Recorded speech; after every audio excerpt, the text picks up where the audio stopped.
दुखों को दूर करने के लिए किए गए उपाय कई बार बंधनों को बढ़ा देते हैं। इसीलिए उचित उपाय करना बहुत ही जरूरी होता है।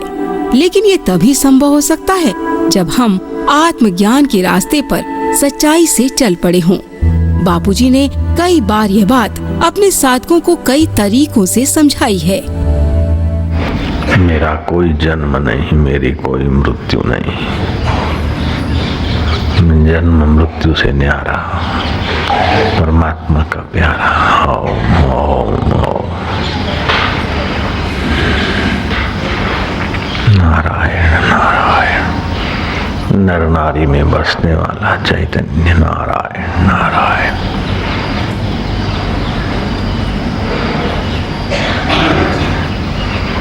जिसको रोग और शोक छू नहीं सकता ऐसा चैतन्य आत्मा नारायण नारायण नारायण। सुनी होगी कहानी वो तंत्र शास्त्र की। पेड़ पर चिड़ियाँ रहती थी खूब,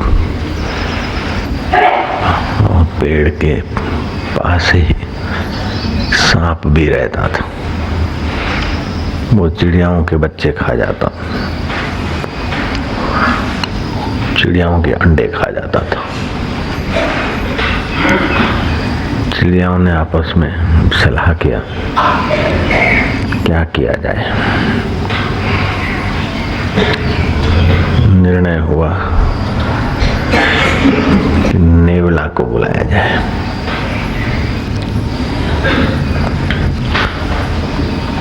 नेवला को रखा गया।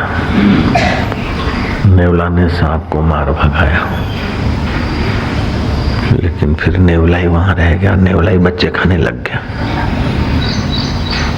फिर विचार किया और क्या करे, दूसरे नेवला को बुलाओ, इसको मार भगाया। दूसरे नेवला को बुलाया गया। दूसरे ने उसको तो मार भगाया, लेकिन वो खुद ही रह गया। और दूसरे को बुलाओ, तो उसने मार भगाया उसको, लेकिन वो खुद रह गया। जो जो जाए उससे बलवान है, और बलवान ज्यादा हड़प करे, मुसीबत बनी रही। ऐसे ही जीव का दुख मिटाने के लिए एक उपाय होता है। उपाय से वो थोड़ा दुख मिटा न मिटा, लेकिन उस उपाय से ही बंधन बढ़ जाता है।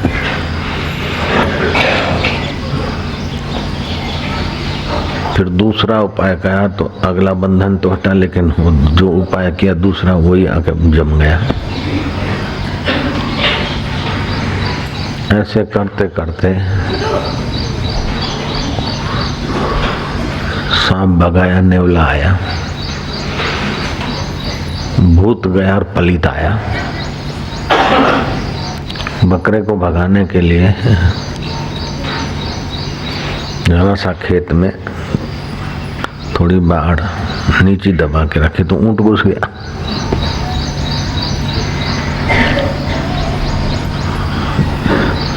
दुख मिटाने के लिए उचित उपाय न होने से एक दुख मिटता है, तो जिससे मिटाया जाता वही दुख रूप हो जाता है।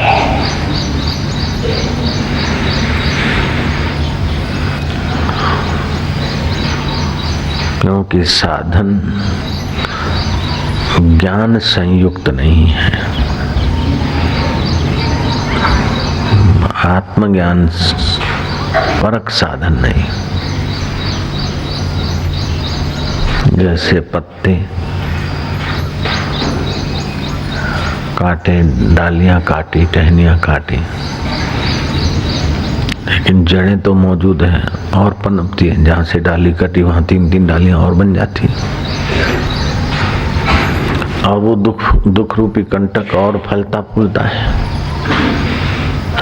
आज पूरे विश्व की यही हालत है, विश्व मानव की यह हालत है। जो इलाज करते गए मर्ज बढ़ता गया।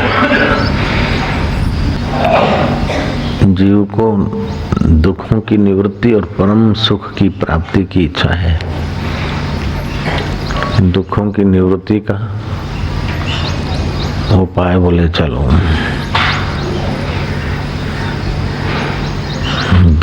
जो दुख है उसको मिटाने के लिए चलो। अकेलापन है तो शादी कर लो, लेकिन शादी करने से दुख नहीं मिटा। बोले बच्चा आएगा तब दुख मिटो। बच्चे आए,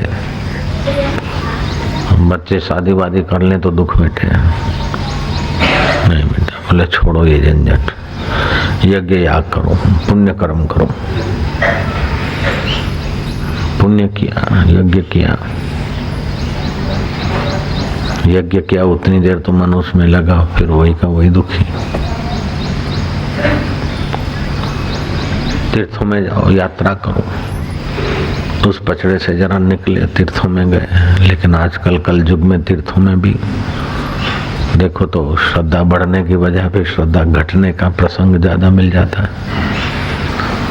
जब भी मशीन की नहीं करना है, रोबोट की नहीं करना है, अथवा किसी भावुक भगत की नहीं करना है, अथवा रूखे किसी रोबोट की नहीं करना है। जप करते करते जप के अर्थ में लीन होते जाए, फिर मन इधर उधर जाएगा, पुरानी आदत है। फिर थोड़ा सा दीर्घ श्वास ले लिया अथवा उच्चारण कर लिया, फिर